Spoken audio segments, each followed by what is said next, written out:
ভাইরা আমার, আল্লাহর কসম করে বলি, একটা সময় আসবে মন খুলে নামাজ পড়তে চাইবেন। বিশ্বাস করেন ভাই, লিখে রাখেন ডায়েরিতে।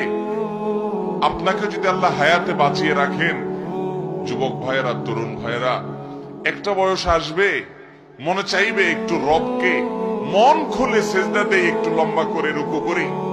পারবেন না, অসুস্থ হয়ে যাবেন, রোগবালায় ধরে ফেলবে। বাবারে, সে সময় আসবে না? বৃদ্ধ মুরব্বীদেরকে, চাচাদেরকে জিজ্ঞাসা করেন, চাইলেও ওযু ধরে রাখতে পারে না, নামাজ পড়তে পারে না, চাইলেও পারে না। একটা সময় আসবে চাইবেন, পারবেন না। নামাজটাকে সুন্দর করেন, সময় মতো পড়েন, অনেক রাকাত নামাজ পড়বেন, নফল নামাজ পড়বেন। এটার চেয়ে উত্তম হলো ফরজটা পড়লেন, মূল সুন্নত গুলাই পড়লেন, কিন্তু ধীরস্থিরতার সাথে পড়লেন। 10 রাকাত তাড়াহুড়ো করে পড়ার চাইতে 2 রাকাত আস্তে আস্তে পড়া অনেক বেশি